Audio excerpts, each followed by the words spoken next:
NBA is back. It's a few games in so far to this season, but in good spirits and how we've done for the other, major professional sports. We wanted to put together a preview and predictions, segment here.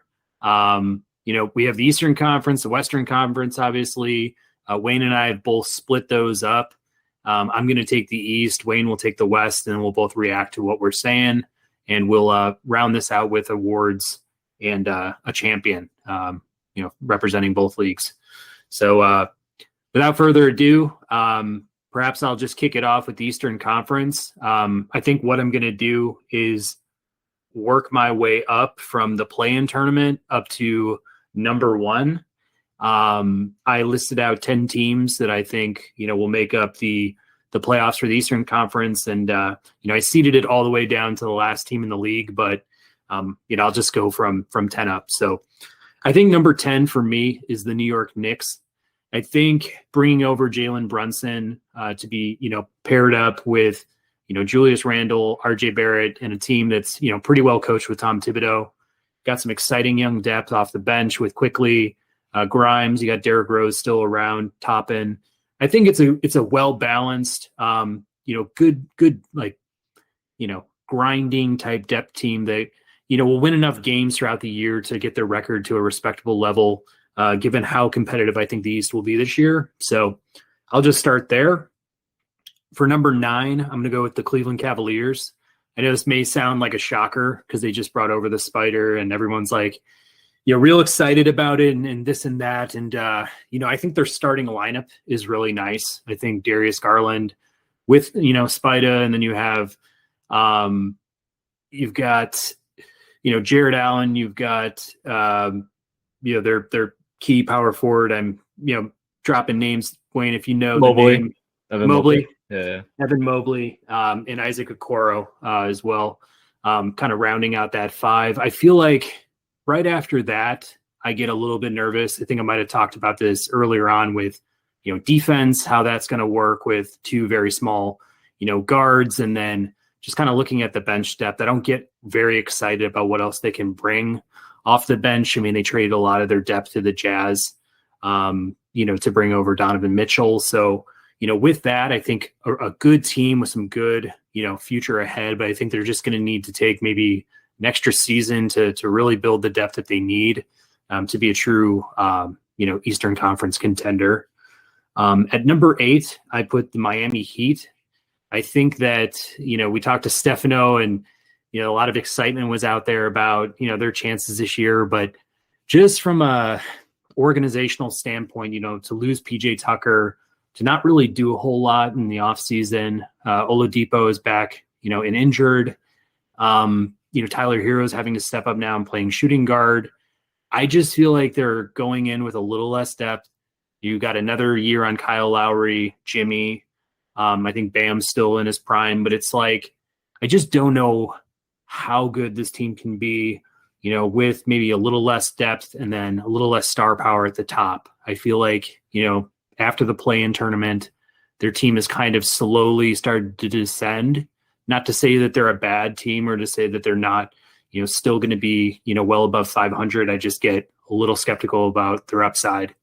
And to round off the playoff tournament, we can stop there. I got number 7, our Chicago Bulls. Obviously no disrespect, to what I think they have on paper. I think I get a little nervous in how this team's going to stay together for 82 games. Definitely don't like Lonzo Ball starting off injured. Levine has been out so far. I like the bench depth. I like bringing over Drummond and Dragic, and Ao I think is a great candidate for a guy who can take a major leap in a kind of a most improved or 6th man capacity. Don't really know what we're going to do with Kobe White throughout the year, so that gives me a little bit of pause whether or not a trade is coming or something of the sort, or if he can find a true role behind Caruso and Ao. So like what they have, but just kind of chilling my expectations out because I can't really see them usurping any of the top 6 that I have here on my board. But let me stop there. And Wayne, do you have any thoughts on the 7 to 10 seeds? Yeah, I mean, it's hard to go against them, I feel like, with the Cavs. I definitely agree with regards to, It's definitely a wings league, and it's great that they have Mobley, who's kind of at that 4 or 5 tweener spot, and Jared Allen. Like they had success last year, and obviously with Mitchell, who he definitely has that length in order to like steal balls and everything, but yeah, he's not a wing, so that's just what they've always been. What's kind of just hurt them, I think, when they go against like a team like the Celtics, right? It's like they just get obliterated basically because of that. So it's hard to kind of go against that. But I feel like, yeah, with Mitchell, it's great that they have a player like that. I think that can help them, advance a little bit. But yeah, like you're saying, it's probably gonna take a year or two for them to gel. They're just really young, and even with a player like Mitchell, it's like, yeah, I feel like they still need to maybe add a couple pieces, a couple wings, some 3-and-Ds or something like that to kind of take the next level there. With the Bulls, for sure, like it's hard to say. Almost similar, like if Patrick we've always been saying this about Patrick Williams, and I've been biggest fan, critic, love-hate relationship. It might be toxic, who knows? But yeah, it's if he can just like come up to like, I don't know, even like 60-70% of his potential, like I feel like we've been kind of swimming in like 40% of his potential, right? Then yeah, they can certainly be a formidable roster, I think, going forth. If hey, it is unfortunate, I think, with Kobe White, that it sounds like he has, with Alex Caruso, eventually Lonzo Ball whenever he gets healthy, and then Ayo, who's taken the next step. He's starting and everything now, so it just feels like with Kobe White, like unless he grows like 3-4 inches or his arms increase that much, the next couple in this next coming years and everything, then it just seems like he's just doesn't fit the squad. So hey, maybe they are able to trade him or get some assets so that they can get a wing or two that to complement kind of what's being built around with like Patrick Williams and DeMar and Levine and Vucevic. So that's my quick take on that. But yeah, it is hard to, I think, cheer for, I think, those squads. Gotcha. Moving my way up from 6 to 1, I'm going to go with the Toronto Raptors at 6. I really like this team. I like, where they, go 1 from 5. I think they have some, solid bench pieces with Cruz Boucher and Precious Chua off the bench. I think that's a solid 7 there. You got Fred VanVleet still. You got Anunoby, Pascal Siakam. Says he's one of the top 10 players in this league. I think he's putting up some pretty good numbers to start. And Gary Trent Jr. Can also just ball out. So it's just like I like where this team is going. They're moving forward in a positive way. I mean, I think Scotty Barnes can only get better. I think that Siakam can get better. I think that Trent Jr. can definitely get better. I think they're at the right age where they can take, a step together. I still think that, looking at the landscape of the East, they're nipping at heels of some of the, those that have held higher spots before, but in the same sense, I don't think they're too far away and definitely capable of an upset, in any one of these first round matchups. So that's my number 6. Number 5, they've gotten off to a rough start, but I still like what's on, paper there in Philadelphia, with Embiid and Harden, kind of, a renewed focus, a chance to wipe the slate clean and, kind of start anew. I think the defense is a little bit clunky. I think that's what, a lot of analysts have been talking about with Tobias Harris and Tyrese Maxey. I still think, great talents. And, if those are your, 3-4 options on a championship team, I think that's pretty sound. I just think they need to get, Thibault in the mix a little bit at small forward. I think that PJ Tucker's got to play, a very integral role on the defensive side of things, and also a guy that, like we were talking about, just pop out for a 3, bringing over that veteran experience. I think that's going to be, super important for them. But, they got Niang off the bench. I just think they've got some guys that have been there, in playoff series before. Shake Milton still. It's kind of like this is a good team, and I think they're definitely worthy of the 5 seed. Number 4, I've got Brooklyn. Who knows? I don't know. I love the roster talent. Again, you can't KD, Kyrie, Ben Simmons, you got Nick Claxton, Joe Harris. You got TJ Warren not in, you got Seth Curry not, available just yet. It's just like they've got a lot of depth and they got a lot of talent. And it's now or never. This is it. This is maybe the final and only year that this team will be what it is. But, if they give even 75% of what they can, they're easily capable of being in the upper half of the Eastern Conference. It's just like, it's such a mixed bag that's just hard for me to put a stamp on that's going to be the one seed, which I think deep down, I'd say like they probably should be, but in the same sense, like they've got to earn it. They've got to prove it. So we'll see. My dark horse at number 3, maybe a little bit different, but I've got the Atlanta Hawks. I like what they have, bringing over DeJounte Murray. I can see this team, kind of pushing past what they did last year and looking back in, the year prior, the steps they took to get to the Eastern Conference Finals. John Collins is still, pro's pro. They've got Clint Capella down low. I think this team can, if they can get DeAndre Hunter involved in like a, borderline all-star capacity, which I think is in his realm of possibilities. I think even if he's just a solid, 5th guy in that starting lineup, that's a monster starting 5 for me. But we'll just have to wait and see where they go. I just kind of, just star power wise and momentum and, kind of new energy they're bringing into this year. I like where they could be. And then I'll just put these guys both at the top, the number 2 and the number 1, Boston Celtics, Milwaukee Bucks.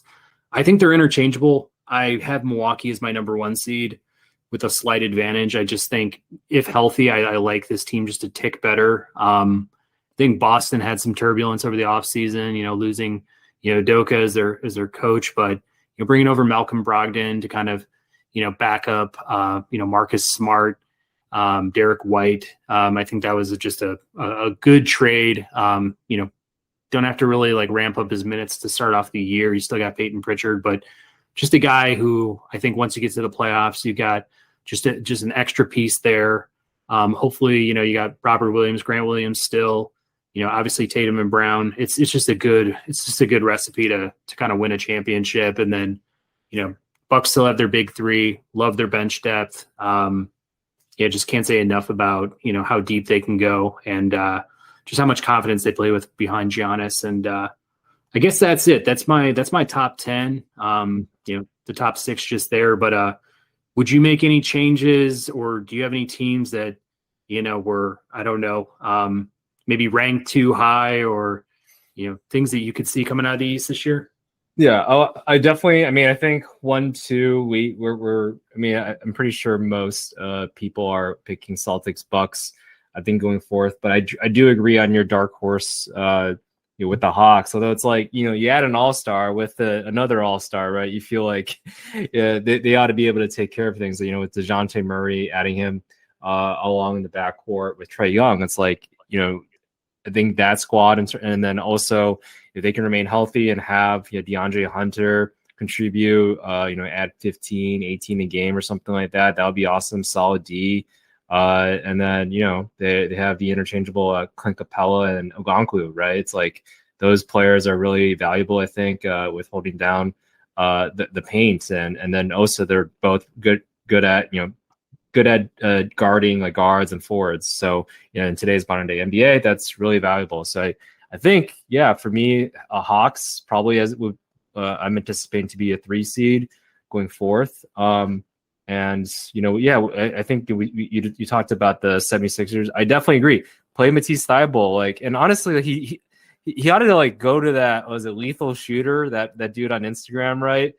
Just, put a little session with him. I don't know who needs to do it, if Matisse needs to do it or expense it 76ers, but I think it'd be worthwhile if he just, fixed up his form a little bit so that he can just make it threes and he can actually contribute on the offensive side. So, because he's such a great defender. And I don't understand Doc Rivers thing. I think he just kind of got pissed off of Matisse Thybulle fouling players for game tying or game winning threes or whatever, and it's like, okay, man, that's just enough. But hey, look, over the course of a long season, great contributor, and I think we need some games on the defensive side. So and hopefully, yeah, he takes he matures a little bit in terms of his game and takes things to the next level and just doesn't do any of those stupid, silly fouls there. So overall, I don't see anything necessarily wrong. I think with any of your picks, I think they all kind of makes sense there. I am definitely iffy on the Heat. Unfortunately, after talking with Stefano and everything,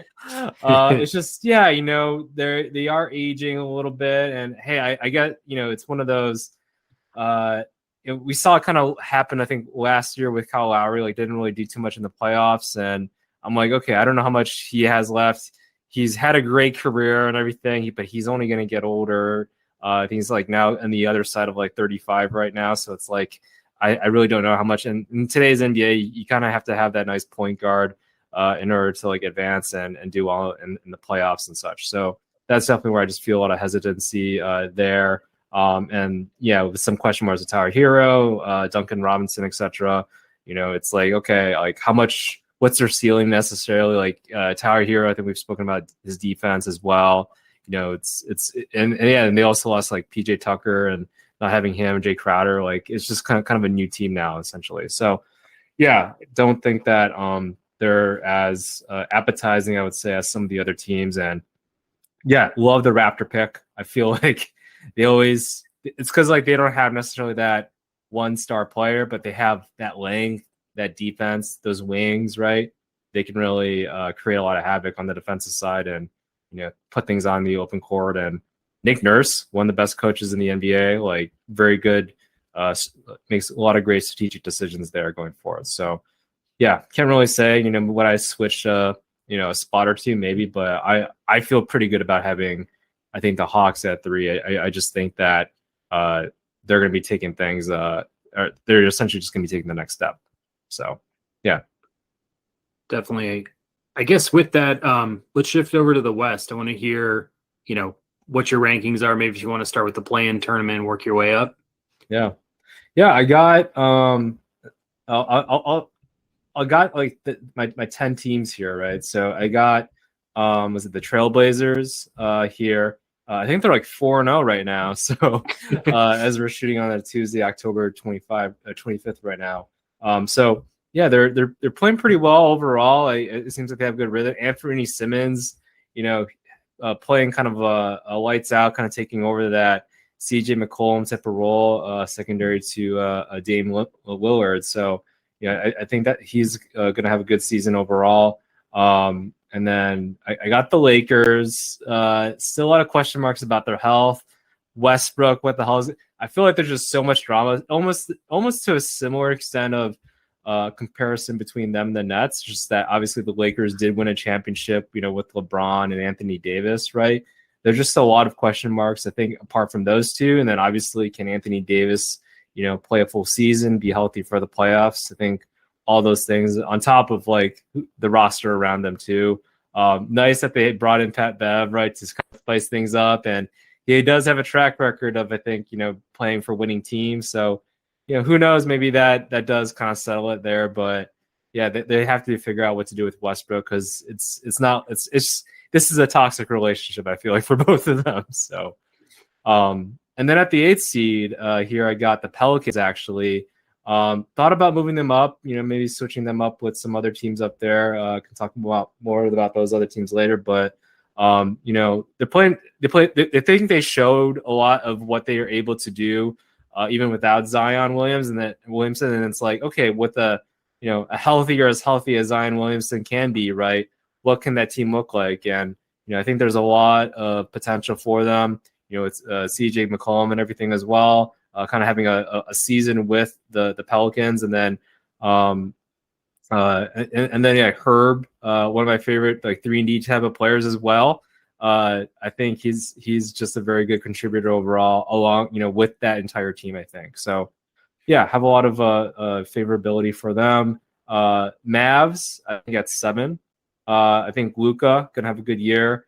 I know they lost Jalen Brunson, so I think that's where I felt like, yeah, Spencer Dinwiddie. I think like he can definitely score and be a contributor, but I think they just need more playmakers overall. I think we've spoken about that, and I don't think they really addressed it too much there. So yeah, those are my 10 to 7 picks. Pat, any comments on any of those things? Yeah, no, we've got for the majority the same teams kind of in there. I had a tough gut call to make with the Sacramento Kings and the Lakers. Man, if the Lakers can't beat the Sacramento Kings to get that final spot for me, it's pretty sad. I think there is a scenario where Westbrook is traded at some point this year. Maybe it's the All-Star break. Hopefully it's sooner than that for everyone's sake. Maybe revisit that Pacers trade that was on the board with Miles Turner and Buddy Hield, and, having to pry away those 2 first-round picks from the Lakers side of things. You might have to just make that move at this point. If you really want to, make LeBron, happy enough and, give your team a puncher's chance to just be a more legit playoff team this year. I don't see championships in their future, personally, but, you got to give them a shot. And I think that's the best way to do it. So I think they will lock down one of those spots in the playoffs. And I only have one other team flipped with you in the next stage of things, but I believe they'll be in your top 6. So we'll pick that apart when we get there.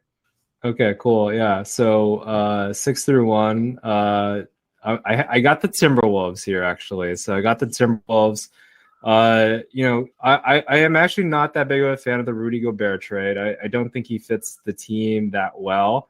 Would love to be proven wrong, but in today's NBA, I just feel like it's just not necessary to have like 2 7-footers, as agile and as athletic, I guess, as Rudy Gobert and Karl Anthony Towns may be. I just don't think that they fit together. Like, this isn't the 90s or whatever. So I don't know. Who knows? We'll see what happens. But I think they just simply have enough talent around them, with that, also Anthony Edwards, and just a lot of good, players all around. I know they lost Pat Beverly, their quote unquote, I guess, MVP of their playoffs last year. But, I certainly see Anthony Edwards taking that next step in his career.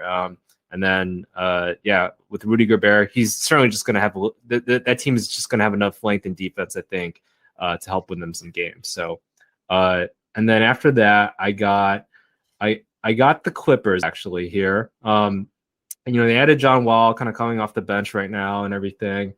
From an entire squad, if you just go through the entire lineup, right? A lot of solid veterans overall, right? So with Luke Kennard as well, and then obviously with the star players, Kawhi and Paul George, they're definitely going to be up and down, but in terms of talent, it's hard to kind of beat or match up with a team like the Clippers. So we'll see how they go in the playoffs, but obviously, with kind of Kawhi not playing a full season, it's hard to have that continuity, I think, going forth. And similar to Paul George, just a lot of question marks, I think, on the health side and where Kawhi is at this time. So after that, I got the Grizzlies here, actually. So I think, they played really well last year. I think John Morant took it to the next level. And Desmond Bane, one of my favorite players. I think the entire NBA, just,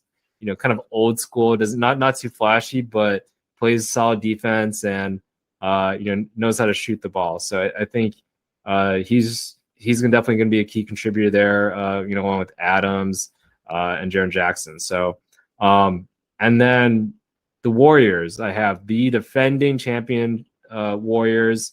I got number 2 in the West. The only reason, I guess, that they're not number 1, I just think that they're going to try to think a little more in the long term. Some of the players are only getting a little bit older, so they just might have to sacrifice a win or 2 here and there. And then number 1, a fully healthy, or as healthy as can be, Nugget squad. So I'm anticipating that, hey, they've had a couple of years to, chill on the recliner a little bit, stretch out. So we saw what they can do when, even when they're still young, like with Michael Porter Jr. and Jamal Murray, what they can do during playoff time and everything. And then, in the bright lights. So I feel like with them, having the 2-time MVP Joker as well, and the talent that they have around him entering this season, I feel like that's enough to secure the top slot there. So, yeah, those are my 1 through 6. Now, did I miss one of your, can you go back through 1 through 6 for me real quick? Yeah, one I got Nuggets, I got Warriors, Grizzlies, Clippers, Suns, and then Timberwolves. Got it. Okay. Yeah, just wanted to confirm. No, solid top six. I only have some minor changes up and down the board a little bit. I'm with you on the Clippers and basically the New Orleans Pelicans. To me, they're very similar in the sense that if Williamson and Leonard happen to miss significant time this year, they're kind of in the same situation they were last year, and that could affect their overall upside as teams. But love the talent that both teams have. I have the Clippers at 5 and the Pelicans at 7. The only switch that I had with you to mention was the Timberwolves I have as the A seed. And I only put them there because they lost Pat Bev. And I feel like their bench depth is not outstanding. In my opinion, I feel like if there happens to be an injury or if they just need to count on somebody in big minutes in the playoffs, they just don't love, what they got after bringing over a really star-studded piece in Gobert. I think that he's a great anchor for that defense, but what it cost them was, just a lot of rotation pieces and a lot of, things that, I think most championship teams need, after it's all said and done. Now, if they would have made a couple more moves after that to really shore everything up, I'd feel a lot better about them today, despite the, multiple first round picks that they gave up for it. But no, outside of that, I'd be very nitpicky throughout the rest of the teams. I think, Memphis and Golden State, I have Memphis at 2 and I have Golden State at 1, with Denver at 3, Phoenix at 4. But I just, for me, I like where Memphis is going. They obviously took an amazing leap last year, and I feel like that momentum is still carrying them into this season. I think even if a guy like Bane goes down or, whoever it could be, I think Ja Morant is that good where it's like, he's just going to ball. He's kind of like Giannis in that sense. Like he's just going to put up his numbers and like everybody else just grab a roll and, do your best, but like, you don't need to do too much. And that's why, I think that he will stay healthy. I feel like he's got young legs and I think he's going to carry this team to a really strong ranking this year. Yeah, for sure. I think with a lot of these teams, it's like, can they stay healthy, right? So, with and that's where I'm like, I'd like to think I'm bullish. I think with like Michael Porter Jr. and Jamal Murray staying healthy, but they don't have the best track record. So, in terms of the rest of the teams and everything, I feel like if any of these teams can stay healthy, and there's so many variables that I think that go towards that. It just depends if if they're healthy and can they play like a majority of the games, because that's always where I feel like the Clippers that they stand out is it's like in terms of length, defense, good wings and everything. If they can stay healthy, that's a hard team to beat. But going forth, it'll be fun, I think, especially with the Warriors and what they're gonna do with Kuminga, and obviously they've had their own offseason drama too with Draymond. We'll see what happens, I think, with the rest of the teams there and how the Warriors I think progress from there. So no, for Denver, I think the only point I'd bring up is I feel a little bit more confident with Jamal Murray than I do Michael Porter Jr. staying healthy, just because this has been Porter's story since he entered the league. I feel like when we were going into that draft, I can't remember the exact year, but we had the option of Wendell Carter Jr. or Michael Porter Jr. And I was like, God, like, why did we pass on, Michael Porter? And I'm like, this guy's going to be a star and this and that. And it's like every year since then, I feel like Wendell Carter's put up a double-double and Michael Porter's like barely played a full season. It's just like, it's disappointing, man. I want him to stay healthy. Obviously want him to be like a star in the NBA. Denver is going to be okay if they don't have Porter, but they have Murray for the full year. It's just like with both healthy, like that's a scary team. And if they stay healthy, they're the kind of team that could be the number 1 seed in the league for sure. Yeah, that's a big if for sure. But I'm betting. I want to be bullish on them. I want to be optimistic about them. I feel like it's good for basketball. Overall, if Jokic, the reigning MVP and everything, can have a good squad around them, and the Nuggets are winning basketball. I feel like so. Yeah, definitely. Well, with that, that lines up our Eastern Conference, Western Conference picks. Wayne, I don't know if you want to pick a conference championship or if you just want to dive right into the finals, but we can do either or. Yeah, I we'll go with the conference champions. I got let's see here. I got the Nuggets. So I got the Nuggets here. Actually, I'm really bullish. I'm really bullish on Michael Porter Jr. All of a sudden, he like sees like some sort of doctor and says, "Yeah, I got your back, whatever." So I think it's gonna be them and the Bucks. With the Bucks, they kind of got the injury bug, late with Chris Middleton going down in the playoffs. So that I think really killed the momentum, any type of momentum that they had. With the Bucks, they just have to have a full healthy squad similar to the Nuggets. So again, I feel like hoping that both teams, I think, can be healthy. I think when they're both those teams are healthy, it's just really good for basketball overall. So who's your picks? I'm going to go with the Golden State Warriors coming out of the West. I feel like it's just cliche at this point. It's getting redundant. We're all tired of it, but I just feel like they have a starting five behind the starting five. I feel like they just have like 10 legitimate players that can, either be starters, bench players, whatever it is. They all play for the team. Jordan Poole, Kuminga, Moody, Wiseman. It's kind of like just an embarrassment of riches for them to kind of like pull from the reserves, and they've got DiVincenzo that came over too. In a signing. So I just think it's like, a big injury can take place, and they've just got, guys that can go ahead and, pluck. So that's a really nice problem to have. Now, my Eastern Conference, this is really tough because I'm just like sitting here stewing on it, but it's like, so I'm going to pick the Milwaukee Bucks too. I think I'm going a little safe here because deep down inside, I really want to pick the Nets, man. I really do. It's disgusting. Nobody wants to hear it. I mean, it's bad, but there is something about the Bucks' consistency, the way that they're unselfish, the way that they're all committed. You're right. It was a Middleton injury away from probably being in the finals last year. I just see it as I like what they bring together, from an upside perspective, but then just shoring up that bench depth. I think they brought over Ibaka. They still got Connaughton in there. They've got Bobby Portis off the bench. Grayson Allen, might become a little bit better as a starting guard this year. I just see this team as being really well-rounded. The only thing is that tantalizing upside that the Nets have. And it's just like, if they put it all together, if they are all committed for 1 year, just 1 year, I mean, I don't see a lot of holes in that team either. I mean, from a bench perspective too, it's like, I don't know who they're going to go with their, starting guard, whether it's going to be Curry or Harris for the long term, but either way, you've got a great 3-point shooter off the bench. Then you got Patty Mills, you got, trying to think, they brought over TJ Warren on a pretty good deal. They traded for Royce O'Neal. It's interesting, man. They got that their own big three, their own like sideshow three that they're putting out there, and I don't know, man. This could be the most interesting team that we've ever seen, assembled, and they are either going to persevere here or they're going to completely crash on their faces. I think there's only one of two outcomes there.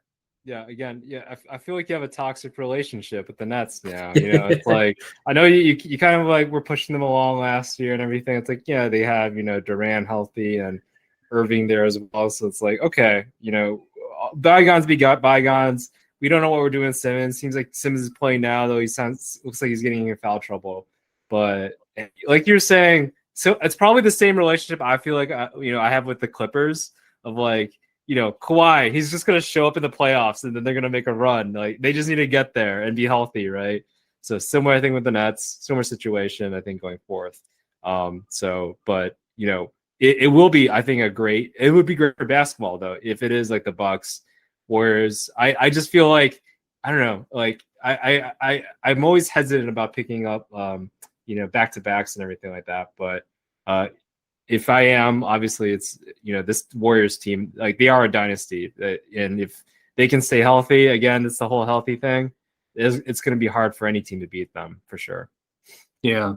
I just think they play with like a they have the luxury, and whether or not they're the first seed or the fourth seed or whatever it is, it's like they have the luxury of, hey, Steph, you want a night out? Like, we've got Jordan Poole, Clay, are you a little banged up? Oh, we'll just slot in DiVincenzo. It's like, it's just kind of, they've got the ability to do that. And even in a playoff series, if like somebody's coming up gimpy, I feel like they can, work their way through a series early on and, kind of save their death lineup in reserve for later. And they've always done that. And it's just their ability to reload and to kind of, adapt and evolve as a unit. It's just crazy. It's mind blowing actually. And I'm very curious to see how Moody and Kuminga are going to, step out here in their second years here as pros. I want to see if like, are they just bench players or are these like serious talents that we all have to like keep our eyes on moving forward?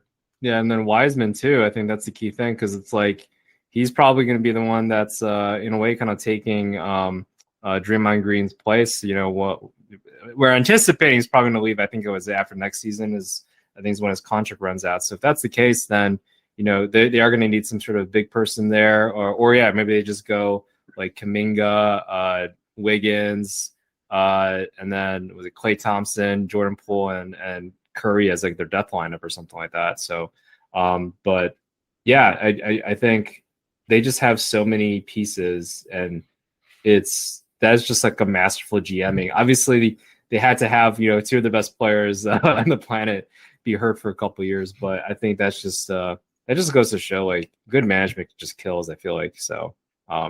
Yeah, I would definitely like it though if the Warriors do win though. That could be fun. Yeah, most definitely. How about for awards? Maybe we'll start off with the MVP. What do you think? Yeah. Well, do we have a championship winner or? Oh, excuse me. We're getting there, but not all the way. So I thought me mentioning the Warriors in the finals was good enough to be my answer. But yeah, that's my answer. The Warriors for sure. Okay, I got the Bucks. Yeah. Okay. Fair enough. No, I think it'll be. I mean, I hope that's what it is because I'd love to see Giannis and Curry go heads up. I mean, I think everybody would. So we'll see. But yeah, definitely two great franchises. But